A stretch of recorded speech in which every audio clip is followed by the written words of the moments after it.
Start करते हैं आज का वीडियो। इस वीडियो में हम डिस्कस करेंगे कि कल के दिन मार्केट में इतना प्रेशर क्यों था, आईटी सेक्टर में इतना बड़ा क्रैश क्यों हुआ, और हमको अपने पोर्टफोलियो में कौन कौन सा आईटी स्टॉक रखना चाहिए और आगे मार्केट का क्या डायरेक्शन हो सकता है। अगर निफ्टी 50 देखें तो ऑलमोस्ट 10 बजे इसमें सडन क्रैश हुआ और 2:30 बजे तक इसमें क्रैश दिखा, गिरावट दिखा। 2:30 बजे के बाद रिकवरी हुआ, मार्केट क्लोज हुआ 0.61% निगेटिव में। अगर एफ आई आई और डी आई आई का डेटा देखें तो एफ आई आई कल के दिन 158 करोड़ का सेलिंग किया है और डी आई आई 501 करोड़ का बाइंग किया है। अगर सेक्टर वाइज देखें तो आईटी सेक्टर में कल के दिन सबसे ज़्यादा गिरावट हुआ, 3.14% का गिरावट हुआ। बैंकिंग सेक्टर, एफएमसीजी सेक्टर और फार्मा सेक्टर में कल पॉजिटिव रहा, ये तीनों सेक्टर पॉजिटिव रहा कल के दिन। अगर आईटी सेक्टर में अगर देखें तो एचसीएल में सबसे ज़्यादा गिरावट हुआ। एचसीएल में 6.5% का गिरावट दिखा और कह सकते हैं कि एचसीएल ही रिस्पॉन्सिबल है कल का गिरावट जो हुआ आईटी सेक्टर में, या जो मार्केट में जो प्रेशर दिखा उसके पीछे एचसीएल का ही हाथ है, कह सकते हैं एचसीएल ही रिस्पॉन्सिबल है। क्यों मैं बोल रहा हूँ उसको डिटेल में देखते हैं। कल एचसीएल के सीईओ का मीटिंग था इन्वेस्टर के साथ यूनाइटेड स्टेट में, अमेरिका में। और एचसीएल के सीईओ ने मेंशन किया कि आगे चल के इनका रेवेन्यू उतना अच्छा जनरेट ना हो जितना हम एक्सपेक्ट कर रहे हैं।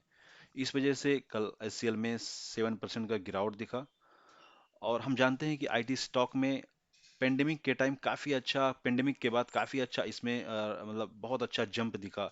लेकिन फिर से जब अभी इन्फ्लेशन स्टार्ट हुआ, रसिया और यूक्रेन का वार स्टार्ट हुआ, फिर से काफ़ी ज़्यादा इसमें गिरावट चल रहा है, क्योंकि आईटी स्टॉक यूनाइटेड स्टेट और यूरोप पे काफ़ी ज़्यादा डिपेंडेंट है। यही रीज़न है जिसकी वजह से अभी इतना क्रैश दिख रहा है, इतना प्रॉब्लम चल रहा है, क्योंकि वहाँ पे रिसेशन भी आने का चांस है।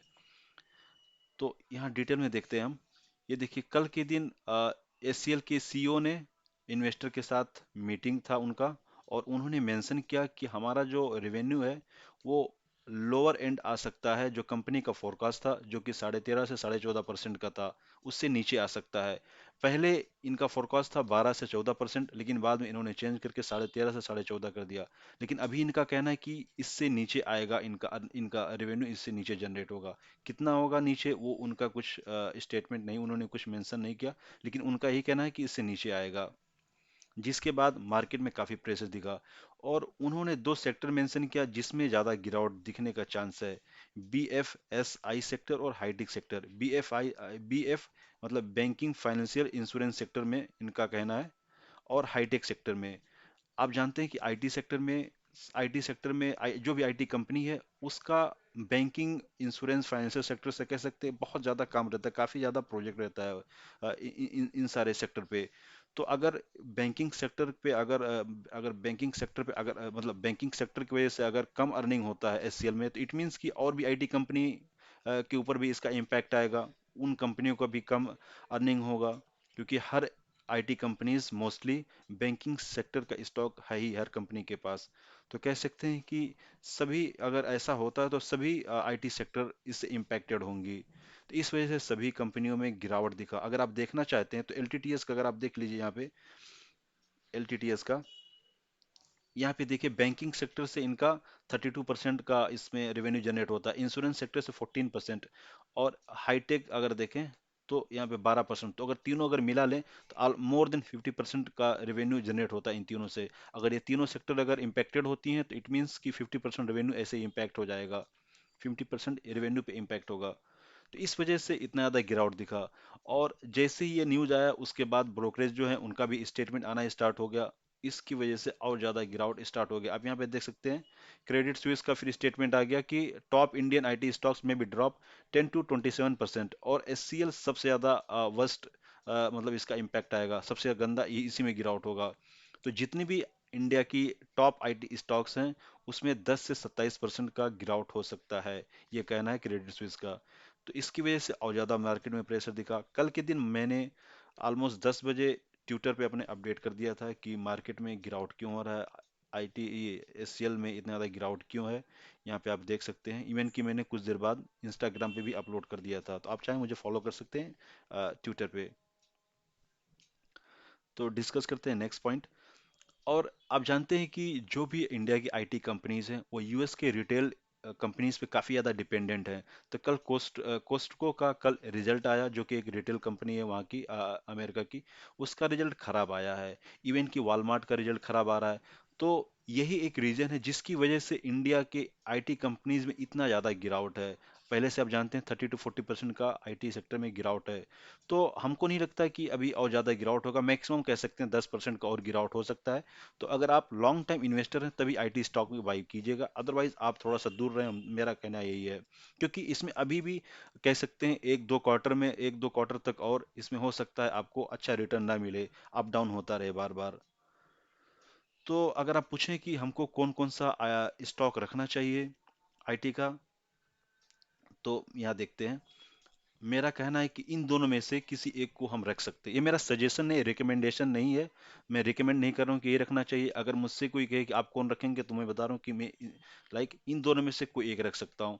अ, अभी गिरावट की बात करें, किसमें ज़्यादा गिरावट हो सकता है, तो इन्फोसिस अभी जानते हैं बाई बैक कर रही है मार्केट आवर में। तो इन्फोसिस का बाई बैक होने की वजह से मे भी इन्फोसिस में थोड़ा सा कम गिरावट हो। लेकिन अगर इनका दोनों का लॉन्ग टाइम का अगर चार्ट देखेंगे, तो एस टीसीएस का रिटर्न काफ़ी ज़्यादा है इन्फोसिस के कंपेयर में। और अगर तो इन दोनों में से कोई एक रख सकते हैं। और ये स्टॉक तो मैं जरूर रखूंगा, क्योंकि आप यहाँ पे देख सकते हैं इसका सेल्स सबसे अच्छा, प्रॉफिट सबसे अच्छा, चाहे 3 ईयर का हो चाहे 5 ईयर का हो। इस कंपनी का रिटर्न सबसे अच्छा है, और इस कंपनी के ऊपर सबसे कम कर्जा है, सबसे कम डेब्ट है। तो हमको ये बेस्ट कंपनी लगती है, L T I mind tree. तो इस कंपनी को जरूर मैं रखूंगा। और अगर इधर अगर देखें, तो यहाँ पे आप टाटा एलेक्सी या केपीआईटी से एक रख सकते हैं, क्योंकि दोनों एक सेक्टर में वर्क करती हैं, दोनों ईवी पे काम कर रही हैं। तो आप टाटा एलेक्सी को रख सकते हैं या केपीआईटी को रख सकते हैं। हैप्पीएस्ट माइंड भी काफ़ी अच्छी कंपनी है, इसको भी आप रख सकते हैं, इसका मैनेजमेंट काफ़ी स्ट्रांग है। तो एलटीटीएस भी बहुत अच्छी कंपनी है, तो एलटीटीएस भी रख सकते हैं, और कोफोर्ज को भी रख सकते हैं।